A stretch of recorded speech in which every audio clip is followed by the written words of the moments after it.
Shalom, berjumpa kembali di dalam program pendalaman Alkitab melalui pelajaran Sekolah Sabat bersama dengan Cornelius Media. Senang sekali oleh karena kami boleh kembali melayani saudara di dalam kita mendalami pelajaran Sekolah Sabat yang ada pada kita masing-masing. Dan saya berdoa saudara akan semakin diberkati lewat tayangan pelayanan media ini.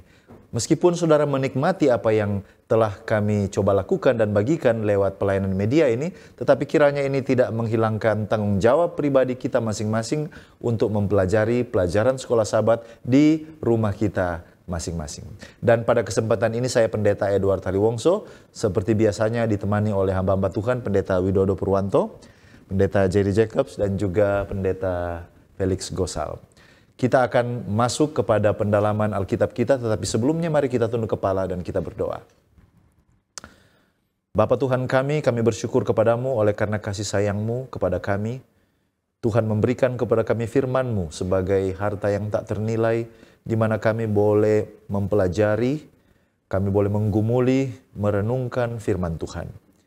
Dan kembali pada kesempatan ini, manakala kami akan mempelajari firman-Mu, Kuasa Roh Suci menolong kami agar kami dapat memahami firman Tuhan dan kami menghargai begitu dalam, tinggi, lebar, dan luasnya kebenaran firman-Mu. Tolong saudara-saudara hamba-Mu yang menyaksikan tayangan ini, kiranya kami semua benar-benar dapat memperoleh manfaat rohani dan keuntungan yang besar ketika kami akan mendalami firman Tuhan. Di dalam nama Yesus Kristus kami sudah berdoa. Amin. Amin. Puji Tuhan, kita sudah tiba kepada pelajaran yang ketiga dan judulnya adalah Kain dan warisannya. Ayat inti diambil dari Kejadian pasal 4 ayatnya yang ke-7 mengatakan, apakah mukamu tidak akan berseri jika engkau berbuat baik, tetapi jika engkau tidak berbuat baik, dosa sudah mengintip di depan pintu. Ia sangat menggoda engkau, tetapi engkau harus berkuasa atasnya. Ya.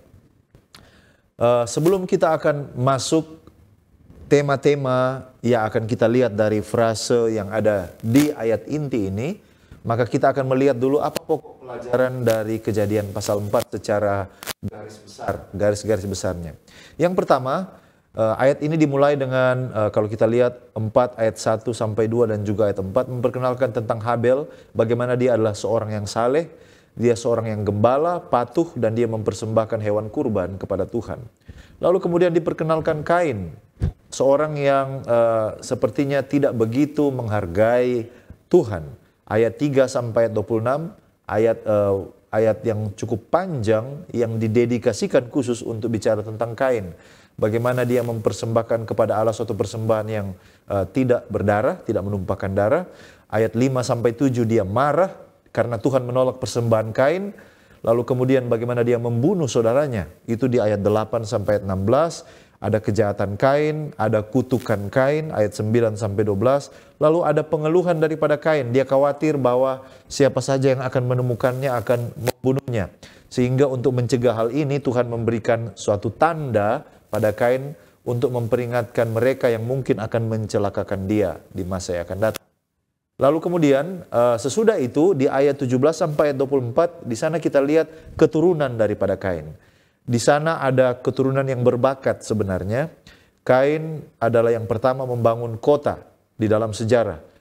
Keturunan dari Kain adalah penghuni tenda atau kita sebut masyarakat nomaden, penggembala. Ada juga yang menjadi musisi, pekerja logam, ya. Lalu kemudian pertama juga disebutkan di dalam Alkitab, yaitu keturunan Kain yang memulai mempraktekkan poligami, lalu kemudian mulai tradisi kekerasan, violence, pembunuhan yang dimulai oleh Kain diteruskan oleh keturunannya.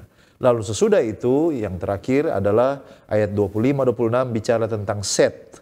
Ini adalah seorang putra yang diberikan oleh Tuhan, Hawa melahirkan putra ketiga untuk menggantikan Habel yang sudah terbunuh itu. Nah, inilah kira-kira garis besar dari Kejadian pasal 4 yang akan kita gali, yang menjadi pusat di mana seluruh diskusi Sekolah Sabat ini akan berlangsung. Kiranya ini boleh menolong kita ketika kita akan masuk dalam tema-tema penting di dalamnya.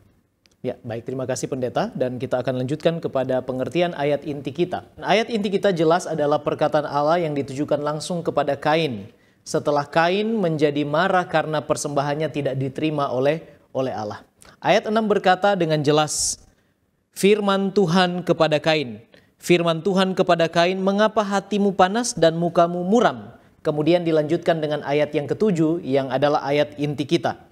Jadi di sini Allah adalah orang pertama, pemilik perkataan itu yang sedang berbicara kepada orang yang kedua, yaitu Kain. Kepadanya lah Allah menyatakan perkataan-perkataan tersebut atau amaran tersebut. Nah, di dalam ayat inti kita terdapat juga frase mukamu tidak berseri jika kamu berbuat baik. Apa maksud dari perkataan ini atau frase ini?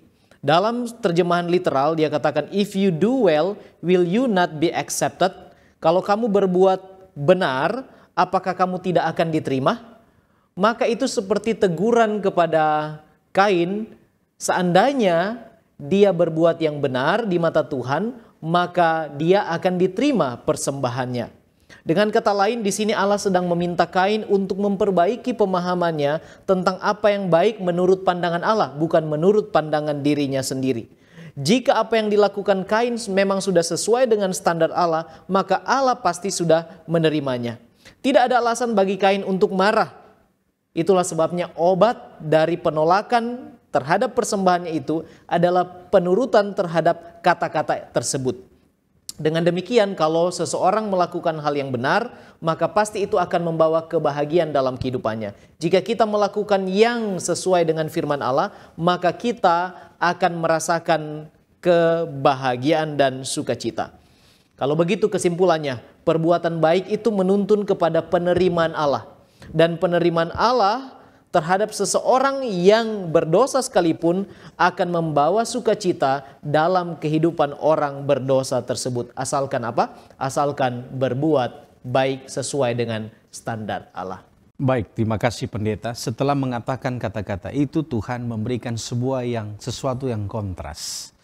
Tetapi jika engkau tidak berbuat baik, dosa sudah mengintip di depan pintu, ia sangat menggoda engkau, tetapi engkau harus berkuasa atasnya. Jadi apa pengertian dari kata-kata ini? Kita akan lihat dua saja penting. Yang pertama, dosa sudah mengintip.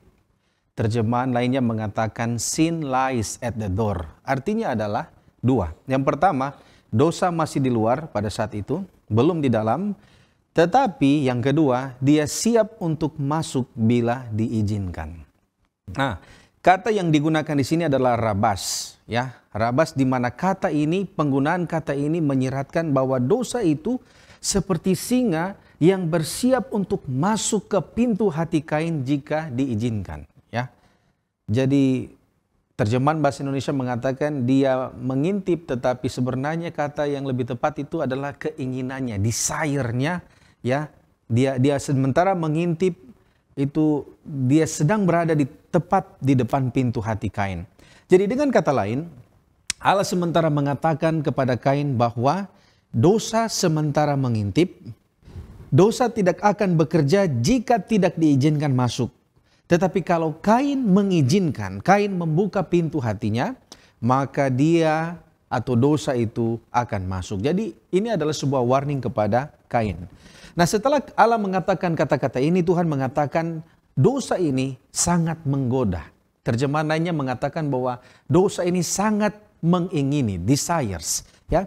Nah, kata yang diterjemahkan menggoda atau mengingini di sini hanya muncul 3 kali dalam Perjanjian Lama. Satunya muncul dalam cerita ini dan dua lainnya muncul dalam keinginan seksual, ya, atau sexual desires. Jadi di sini Tuhan sementara menjelaskan bahwa dosa itu sangat menginginkan Kain, sama seperti orang yang sementara merasakan keinginan seksual. Dan Alkitab menjelaskan dengan sangat jelas tentang dosa ini. Dosa keinginan seksual ini adalah keinginan yang paling besar. Kita lihat contoh seperti Daud dan Betseba, Amnon dan juga Tamar. Dan Tuhan membuat ini begitu jelas kepada Kain, bahwa dosa sangat menginginkan dia. Seperti keinginan seksual. Dia mau mengontrol kita, dia mau terlibat dengan kita secara intim, dan dia mau membuat emosi kita terbawa dengan keinginannya.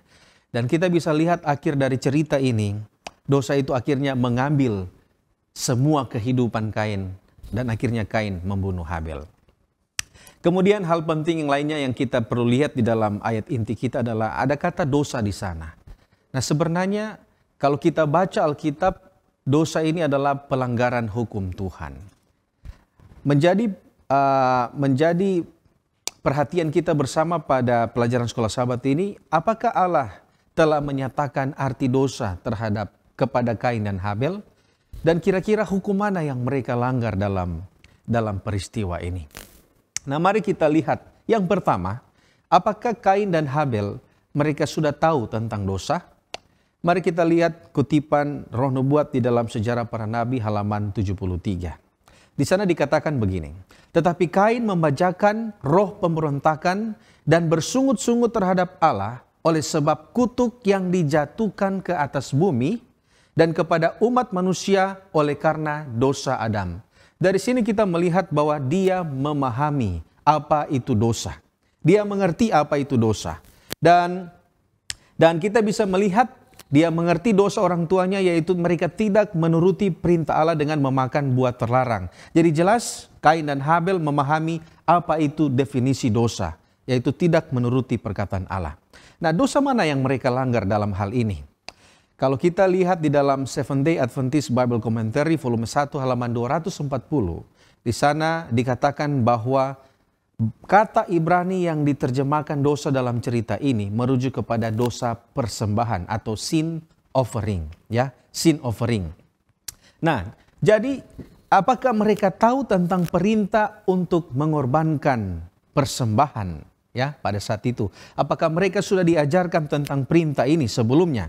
Nah, mungkin pertanyaan yang penting lainnya yang perlu kita tanyakan sebelum kita menjawab pertanyaan ini adalah dari mana mereka tahu bahwa mereka harus mempersembahkan korban? Ya, di dalam kutipan Roh Nubuat dari From Eternity pas halaman 37, di sana Ellen White mengatakan, tetapi Kain mengabaikan perintah langsung Tuhan, the Lord's direct command, hanya mempersembahkan persembahan buah. Menurut komentar Ellen White, bahwa Kain menerima perintah ini juga langsung dari Tuhan. Lalu kemudian Sejarah Para Nabi halaman 69 di sana mengatakan bahwa persembahan korban telah ditetapkan Allah bagi manusia. Kepada Adam, persembahan korban yang pertama merupakan upacara yang paling menyayat hati. Tangannya harus diulurkan untuk mencabut nyawa yang hanya dapat diberikan oleh Tuhan. Itu adalah kali yang pertama di mana ia pernah menyaksikan kematian. Apabila ia menyembelih domba yang tidak berdosa itu, ia gemetar. Jadi sudah dari awal kepada orang tua Kain dan Habel, Tuhan telah memberikan dengan jelas perintah bahwa mereka harus mempersembahkan korban.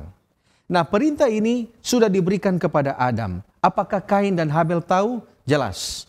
Para nabi dan bapa halaman 72 mengatakan mereka, Kain dan Habel, mengetahui persediaan yang telah diadakan untuk keselamatan manusia dan mengerti tata cara persembahan yang telah ditetapkan Allah. Saya rasa kiranya ini dapat membantu kita untuk memahami pengertian ayat inti kita pada saat ini. Salah satu hal yang menarik untuk kita selidiki adalah kapan peristiwa pembunuhan Kain kepada Habel itu terjadi. Ada yang mengatakan bahwa peristiwa itu terjadi 1 minggu setelah Adam dan Hawa keluar dari Taman Eden. Ada juga pandangan yang bernama Pseudo-Philo, sebuah karangan dari seorang Yahudi abad pertama yang menyebutkan bahwa Kain membunuh Habel pada saat dia berumur 15 tahun. Apakah benar demikian? Mari kita lihat beberapa ayat kunci di sini. Yang pertama, di dalam Kejadian 5 ayat 4 disebutkan umur Adam setelah memperanakan Set 800 tahun. Perhatikan bagian ini. Dan ia Adam memperanakan anak-anak lelaki dan perempuan. Adam dan Hawa mempunyai anak-anak laki-laki dan disebutkan namanya di sini Kain, Habel, kemudian Set. Dan beberapa keturunan perempuan yang tidak disebutkan namanya di dalam Alkitab. Clue yang kedua, di dalam Kejadian 4 ayat 25 mengatakan Hawa memberi nama kepada anak yang lahir kemudian yaitu Set karena dia lahir sebagai pengganti Habel.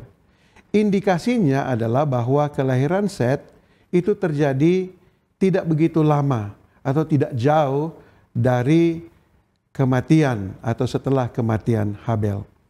Selanjutnya, referensi yang ketiga, di dalam Kejadian 5 ayat 3 menyebutkan umur Adam 130 tahun ketika Set lahir. Jadi dapat kita simpulkan bahwa peristiwa Kain membunuh Habel tidak jauh dari umur Adam yang pada waktu itu dicatat 130 tahun. Atau yang kita tahu bahwa umur ini sering dihitung atau kebanyakan dari pelajar Alkitab menghitung dari sejak Adam dan Hawa dikeluarkan dari Taman Eden, 130 tahun. Ada juga yang menyimpulkan melihat keturunan Adam dan ketika mereka mendapatkan keturunan ada di range umur 117 tahun. Jadi peristiwa pembunuhan Kain terhadap Habel itu terjadi bukan hanya 1 minggu atau bukan belasan tahun, tetapi itu diperkirakan di atas 100 tahun. Terima kasih Pendeta Jerry Jacobs. Dan pertanyaan selanjutnya adalah yang berhubungan dengan persembahan. Kita mungkin tidak pernah membaca bahwa Tuhan menuntut mereka untuk mempersembahkan sesuatu ya. Kenapa mereka memberikan persembahan dan apakah ini inisiatif daripada mereka? Nah, kalau kita lihat mungkin sejarah dari segi sejarah yang paling dekat di mana praktek pengorbanan itu mulai dilaksanakan, kita bisa berasumsi itu terjadi sejak dari Kejadian 3 ayat 21. Walaupun teks tidak mengatakan bahwa ada pengorbanan di sana, tetapi bahwa ketika dosa pertama dilakukan, Tuhan ingin menunjukkan kepada Adam dan Hawa bahwa dosa itu punya konsekuensi. Dan kalau dia menyembelih seekor binatang di depan mereka, membuat pakaian untuk mereka dari kulit binatang yang mati, ini untuk menunjukkan bahwa ada akibat kematian yang dirasakan. Sebagaimana yang Tuhan katakan. Mungkin mereka secara fisik belum mati, tetapi aroma kematian sudah mulai mereka cium. Nah, ada pendapat bahwa hewan itu adalah domba. Dengan demikian, ini sebenarnya adalah sebuah preview atau gambaran nubuatan tentang Yesus, anak domba Allah yang nanti akan yang sudah disembelih sejak dunia dijadikan. Kalau kita baca Wahyu 5 ayat 6 dan Wahyu 13 ayatnya yang ke-8. Nah, beberapa lagi orang berpendapat bahwa di dalam kematian hewan ini, Tuhan sedang mengajari Adam dan Hawa sebuah prinsip teologis tentang substitution atau penebusan pengganti. Jadi Tuhan memberitahu Adam dan Hawa kalau mereka makan buah itu mereka pasti akan mati. Tetapi setelah mereka memakan buah itu ternyata seharusnya Tuhan membunuh mereka, tetapi yang terjadi adalah seekor binatang yang dibunuh menggantikan tempat daripada mereka. Nah, di dalam konteks persembahan Kain ini ada beberapa kontras yang membuat persembahan Kain itu lebih baik daripada persembahan Habel itu lebih baik daripada persembahan Kain. Contoh, kalau kita ke Ibrani 11 ayat 4 ya, di sana dikatakan bahwa Habel mempersembahkan korbannya itu dalam iman. Sesuatu yang tidak dilakukan oleh Kain. Kain tidak melakukannya oleh iman. Membawa persembahan dengan iman ya. Habel mengikuti instruksi ilahi untuk persembahan, sementara Kain tidak mematuhi instruksi Tuhan dan dianggap tidak beriman. Kain tidak berusaha menyenangkan Tuhan. Oleh karena satu-satunya cara menyenangkan Tuhan, berkenan kepada Tuhan menurut Ibrani pasal 11 adalah dengan iman. Lalu yang berikut, sepertinya tersirat di sini bahwa apa yang dipersembahkan oleh Kain itu bukan yang terbaik. Oleh karena persembahan Habel dicatat adalah dari anak sulung kambing dombanya dan lemaknya, yang menunjukkan bahwa Habel memang membawa yang terbaik, yang pertama. Lalu, tetapi kita tidak menemukan ada informasi yang pertama atau yang terbaik yang dipersembahkan oleh Kain. Dan lalu kemudian yang berikut adalah bukan dari ternak. Ya, perintah untuk menyembelih hewan ini terutama ditekankan Oleh karena ada beberapa prinsip tentang korban di sini. Yang pertama, penebusan itu adalah penebusan yang ada hubungan dengan penumpahan darah. Imamat 17 ayat 11. Ya. Lalu kemudian Ibrani 9 ayat 22 mengatakan, tetapi tanpa penumpahan darah tidak ada pengampunan dosa, tidak ada penghapusan dosa. Itu sebabnya penumpahan darah itu butuh untuk dilakukan. Lalu Roma 5 ayat 9 mengatakan, karena sekarang kita dibenarkan oleh darahnya, kita akan diselamatkan dari murkanya. Ya, jadi penumpahan darah ini adalah hal yang sangat esensial, oleh karena ini mempunyai suatu lambang mesianik ya, tentang merujuk kepada Yesus Kristus yang akan datang. Nah, inilah sebenarnya yang membedakan antara kekristenan dan kurban-kurban di Allah-Allah atau dewa-dewa yang lain di konteks timur dekat kuno. Allah-Allah yang lain selalu meminta persembahan untuk kebutuhan mereka. Sementara Allah Yahweh, Allah orang Israel, sebenarnya tidak membutuhkan persembahan untuk kebutuhan mereka atau untuk menyenangkan hati mereka. Tetapi ketika Tuhan meminta persembahan, ini adalah sebuah ilustrasi untuk mendidik mereka melalui sebuah perilaku membawa kurban dan melihat hewan itu dikurbankan, merujuk kepada anak domba Allah yang nanti akan datang. Jadi mereka tidak punya kitab, mereka tidak punya Injil, tetapi ada pendidikan tentang kasih karunia di sana, sudah dimulai. Yaitu ketika mereka melihat bahwa oleh karena dosa mereka ada yang harus dikorbankan.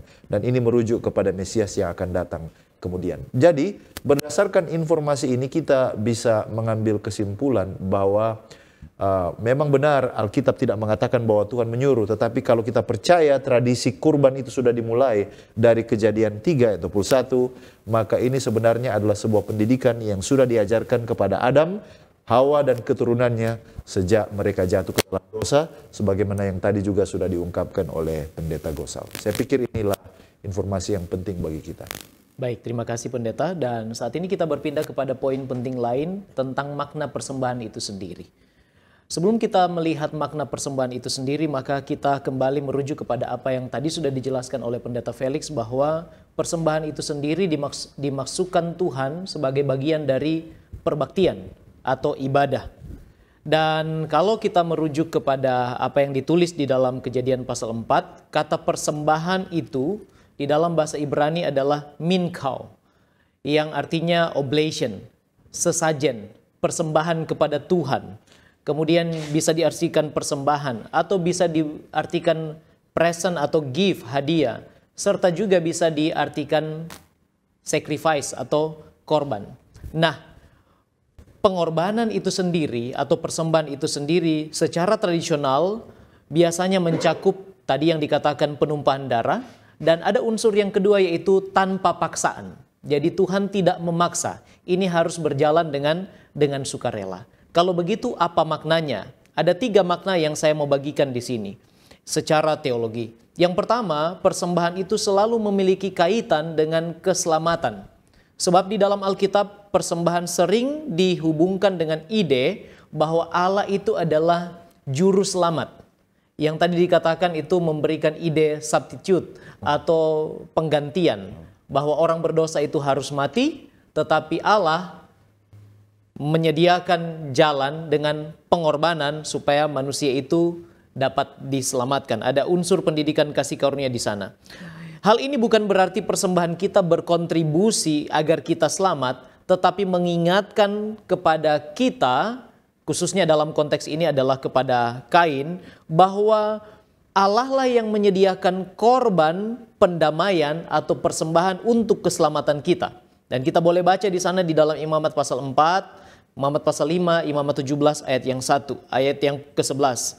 Apa yang dipersembahkan ini selalu menunjuk ke depan kepada pengorbanan Kristus yang adalah juru selamat, membawa beban dosa kita dan membersihkan kita dari dosa. Itu tercatat di dalam Yesaya pasal yang ke-53.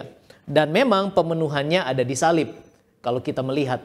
Jadi makna yang pertama adalah berhubungan dengan keselamatan, yang bukan kita yang menyediakan, tetapi Allah yang menyediakan jalan atau metode tersebut. Yang kedua adalah pengakuan terhadap ketuhanan Allah itu sendiri.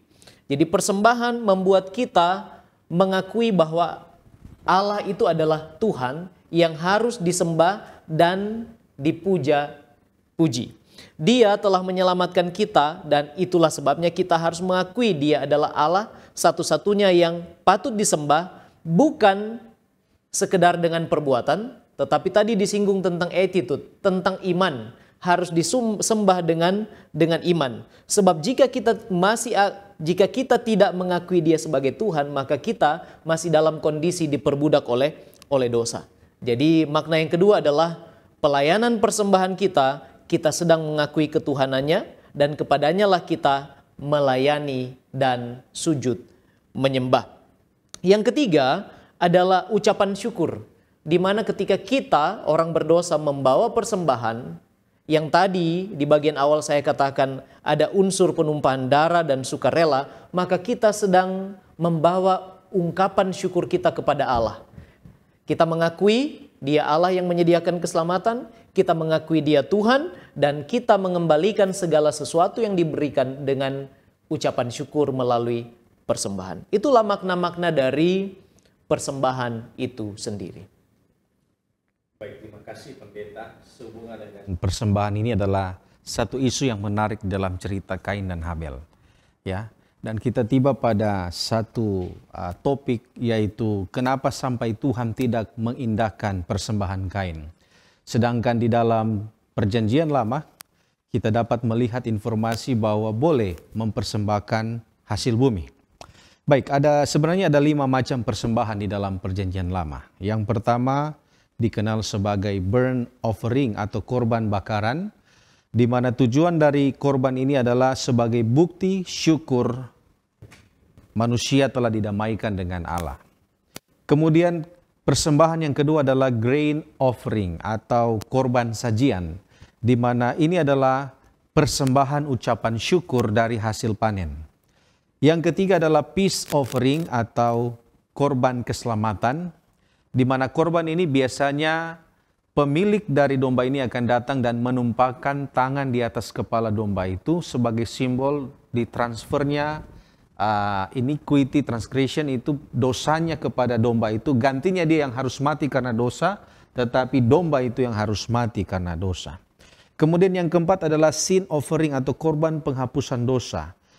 Yang keempat dengan yang kelima mirip, yaitu guilt offering atau korban penebusan dosa. Biasanya ini dikorbankan, dipersembahkan apabila terjadi dosa yang tidak disengaja atau juga ingin mengakui dosa. Nah, kita bisa melihat dari kelima korban di dalam atau persembahan di dalam Perjanjian Lama ini, yang mana yang merupakan persembahan Kain. Kalau kita lihat sepertinya persembahan Kain merujuk kepada grain offering, ya, yaitu korban ucapan syukur dari hasil panen. Kita tidak memiliki banyak informasi kenapa sampai dia memberikan persembahan ini, tetapi satu poin di sini yang dapat kita miliki, yaitu persembahan Kain tidak memiliki hubungan dengan blood sacrifice atau korban yang ada darah, ya, yang melambangkan pengorbanan Yesus untuk dosa. Nah, di dalam sejarah para nabi halaman 74 kembali Roh Nubuat mengatakan, tetapi Kain telah melanggar petunjuk dan perintah Tuhan yang jelas itu dengan hanya membawa persembahan buah-buahan. Kenapa sampai demikian? Kita baca di dalam sejarah para nabi halaman yang sama dikatakan bahwa mereka mengetahui bahwa dengan mengikuti rencana ilahi bagi penebusan mereka, mereka membuktikan penurutan mereka kepada kehendak Allah. Tanpa tercurahnya darah, tidak akan ada pengampunan dosa. Dan mereka harus menunjukkan iman mereka. Kita baca dalam kitab Ibrani, oleh karena inilah sehingga Habel itu diterima dan dia menunjukkan imannya kepada Tuhan. Baik, kita lanjut. Di dalam Kejadian 4 ayat 8 disebutkan di sana, Kain memukul Habel, adiknya itu, lalu membunuh dia. Peristiwa yang sangat tragis, pembunuhan terhadap seorang saudara. Hati dari Adam dan Hawa tentunya hancur menyaksikan akibat dosa, kematian anak mereka yang mereka cintai. Di dalam kemahatauan dan kemahakuasaannya, Allah telah berusaha, kita bisa lihat di ayat 7, untuk menghalangi Kain dari niatnya yang jahat ini. Tetapi Kain mengeraskan hatinya. Dapatkah Allah mencegah agar hal ini tidak terjadi? Tentu Allah dapat melakukannya. Tetapi itu berarti Allah tidak memberikan kesempatan kepada Kain untuk mempraktekkan kuasa untuk memilih, freedom of choice. Kain telah salah dalam menggunakan kuasa untuk memilih. Dia memutuskan untuk marah dan menjadi seorang yang akhirnya membunuh akan adiknya. Peristiwa yang telah terjadi ini hanya boleh menjadi pelajaran bagi kita. Pelajaran untuk kita hindari, tidak untuk dilakukan. Allah telah menyatakan bahwa kita tidak boleh membunuh, tidak boleh ada pembunuhan di dalam 10 hukumnya. Di dalam tulisan Ellen G. White, Patriarchs and Prophet, halaman 77, baris yang pertama, menyebutkan pembunuhan Habel adalah contoh pertama dari permusuhan Allah yang telah Dia nyatakan yang ada antara ular dan keturunan wanita. Tentu saja satu saat nanti Yesus akan mengalahkan setan, segala kejahatan, dosa, dan akibat-akibatnya kematian akan ditaklukkannya pada saat kedatangannya. Baik, terima kasih Pendeta Jacobs. Masih ada hubungan dengan peristiwa ketika Kain membunuh Habel. Kenapa Kain marah dan bagaimana rencana buruk ini lalu kemudian pada akhirnya berujung kepada eksekusi, ya? Kalau kita membaca hanya dalam beberapa kata, sepertinya begitu mudahkah ya terjadi pembunuhan itu? Apakah begitu mudahnya seorang kakak akan membunuh adiknya? Ya.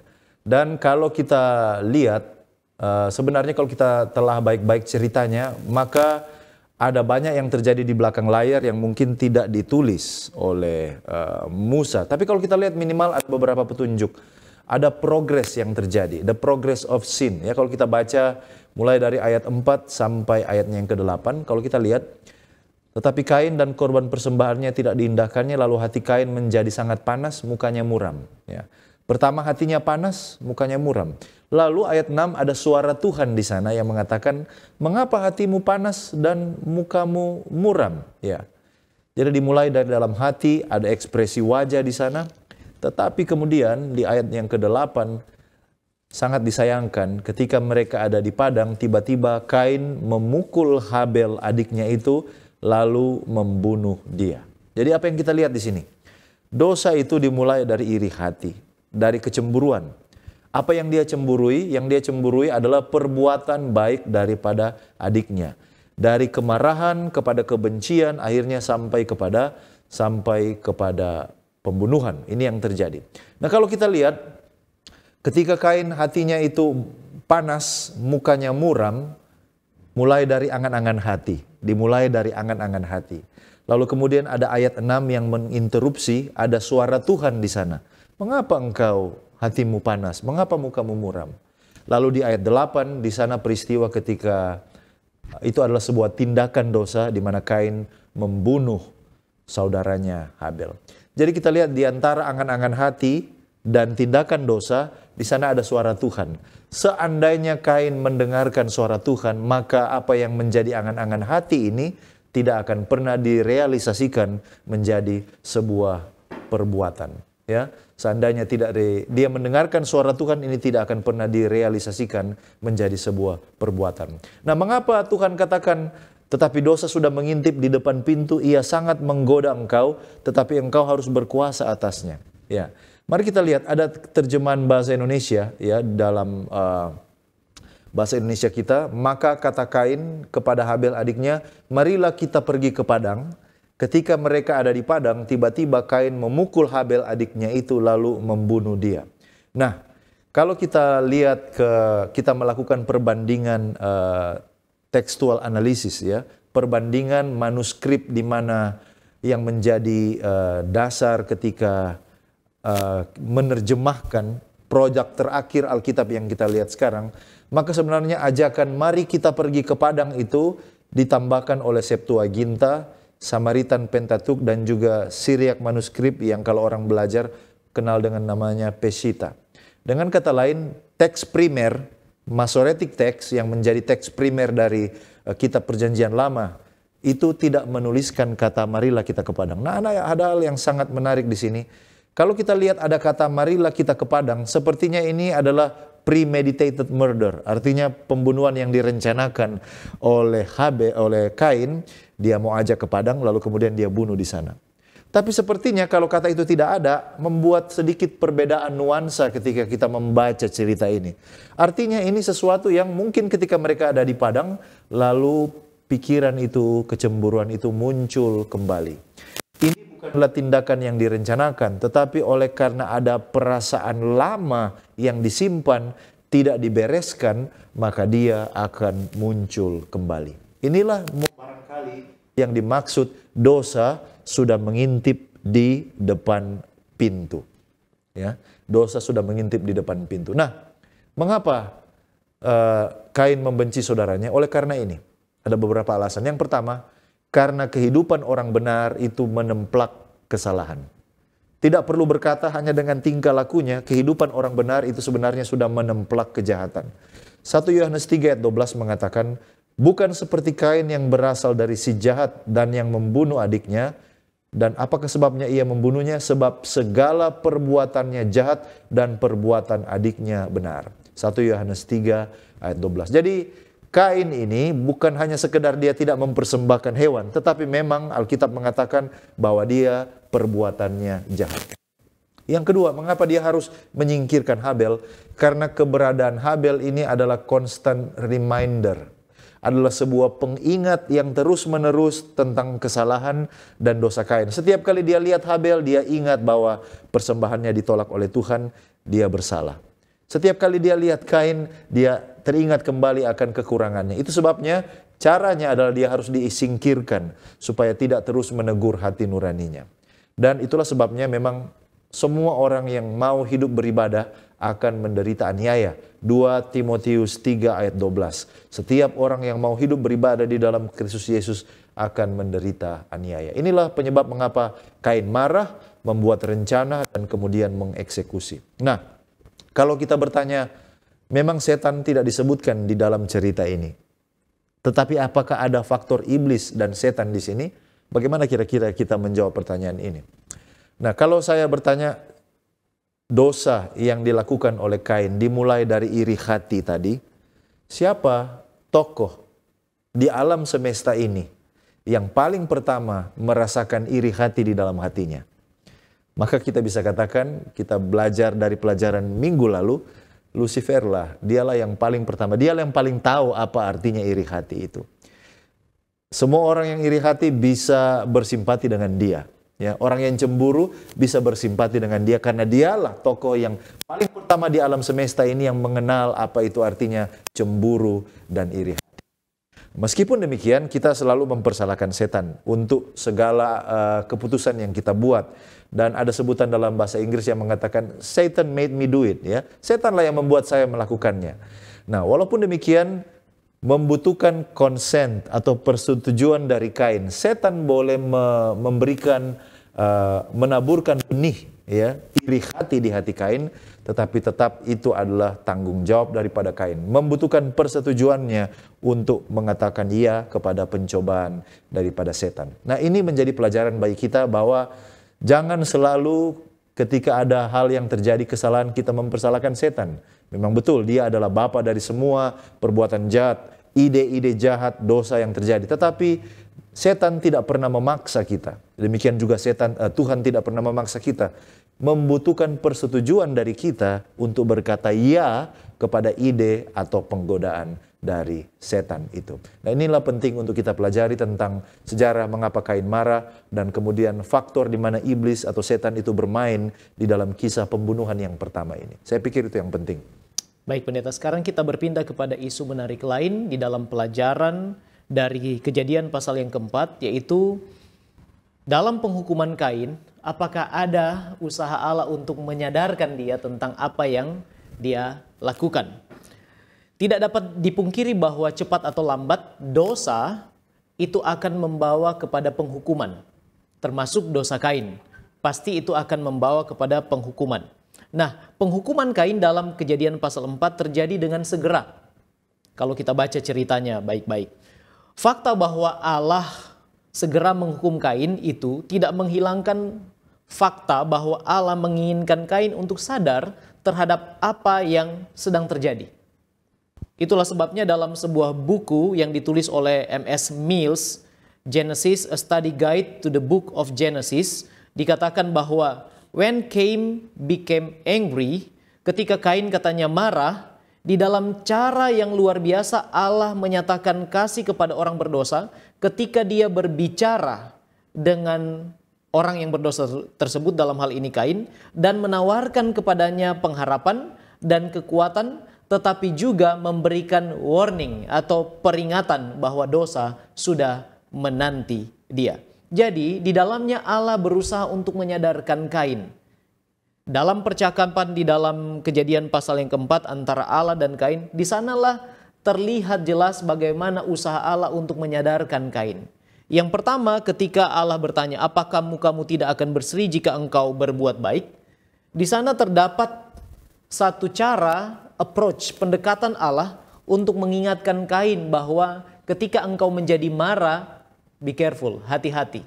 Tidak salah kalau Yesus sendiri di dalam khotbah di atas bukit, Matius pasal yang kelima, mengatakan bahwa ya, mengasosiasikan marah itu dengan membunuh. Kalau kita melihat di dalam Matius pasal yang kelima ya, dikatakan ayat yang ke-20, tetapi aku berkata kepadamu, setiap orang yang marah terhadap saudaranya harus dihukum. Itu diasosiasikan dengan membunuh, ayat yang ke-21 di dalam Matius pasal yang kelima. Jadi pada waktu Allah menyatakan bahwa kemarahan Kain sangat berbahaya, maka di sanalah Allah sedang berusaha untuk menyadarkan Kain. Itu yang pertama. Yang kedua, pertanyaan selanjutnya dalam percakapan Allah dan Kain. Tetapi jika engkau tidak berbuat baik, dosa sudah mengintip di depan pintu. Artinya Allah ingin berusaha mengingatkan Kain bahwa kita lemah dan dosa itu sifatnya destruktif.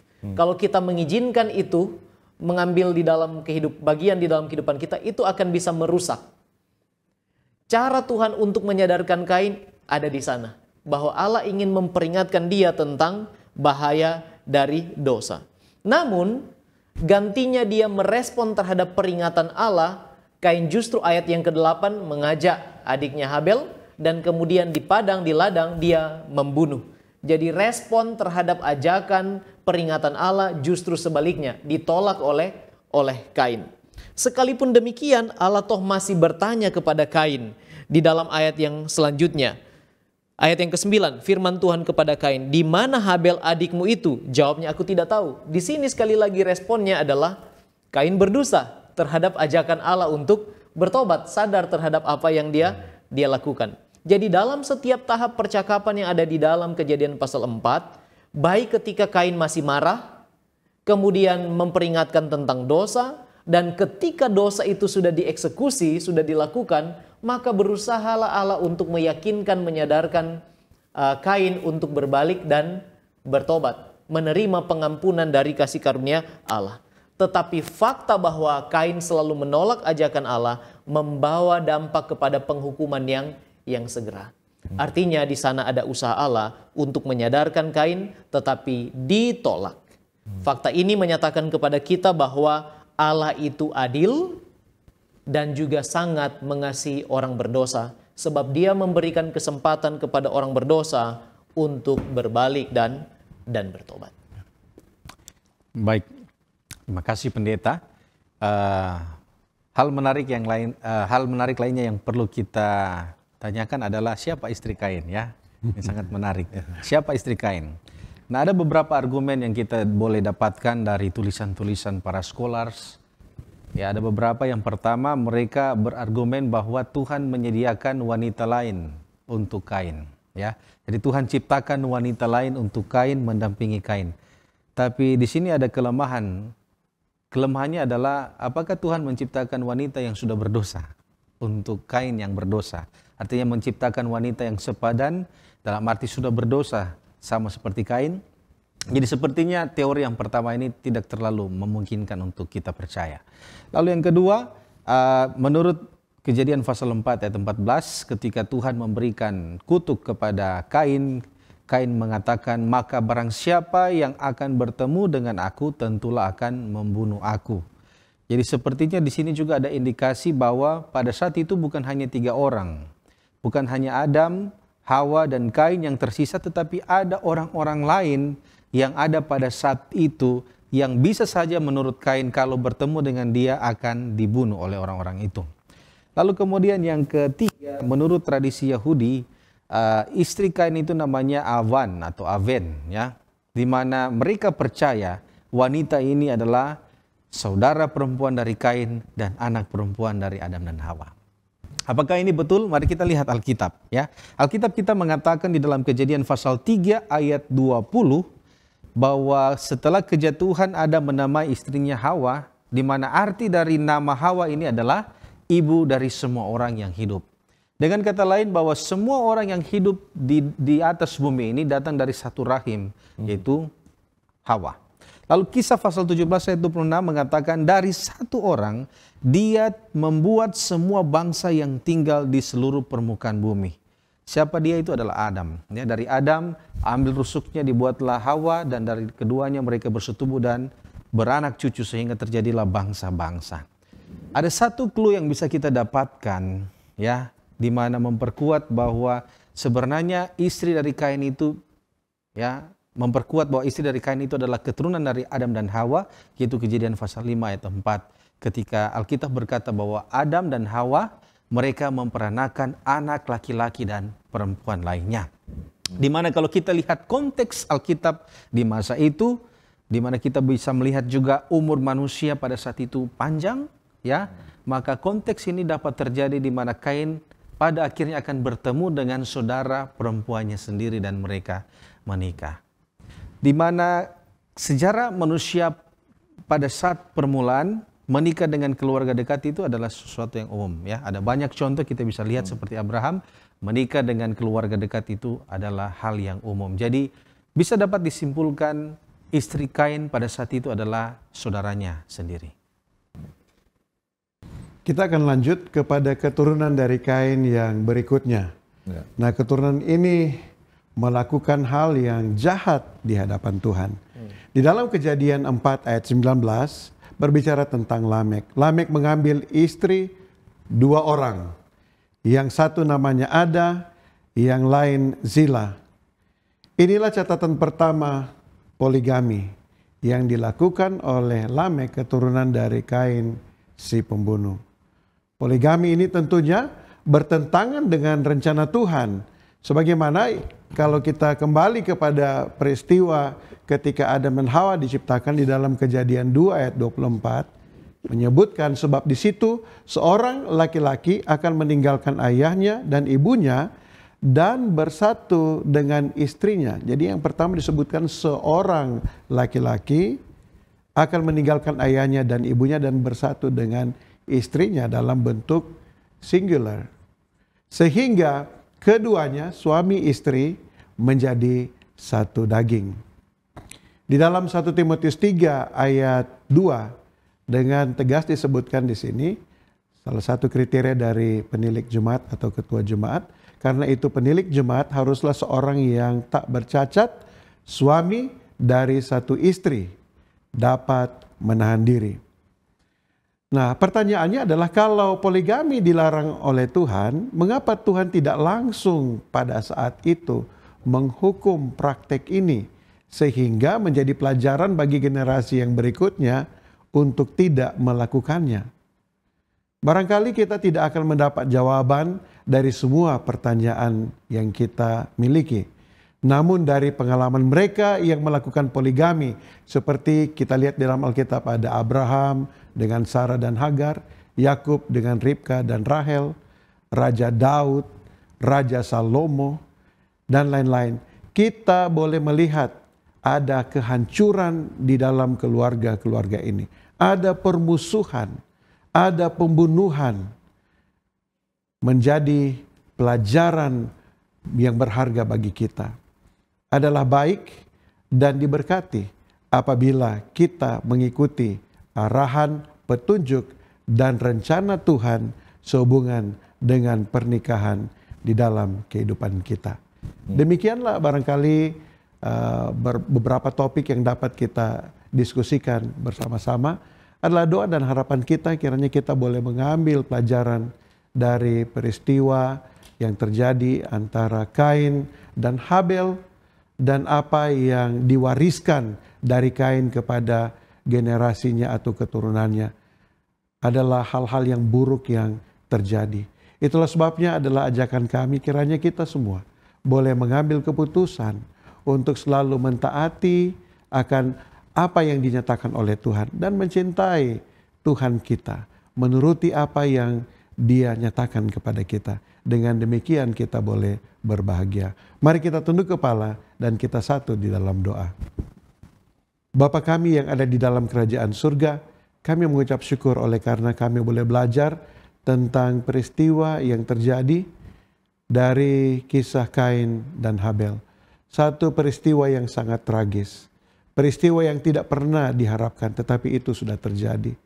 Dan kami melihat bahwa ini terjadi oleh karena ada keputusan yang salah yang sudah dibuat oleh Kain. Dia tidak menggunakan freedom of choice, kuasa memilihnya dengan baik.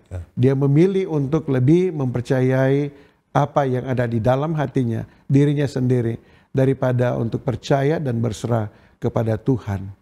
Dan kami juga boleh belajar bahwa akibat dari keputusan yang salah, maka generasi keturunannya menjadi satu keturunan yang tidak layak dan tidak melakukan hal yang baik di hadapan Tuhan.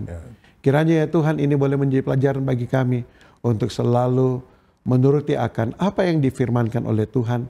Karena kami tahu jika kami mengikuti kehendak Tuhan, maka akan ada hal-hal yang baik.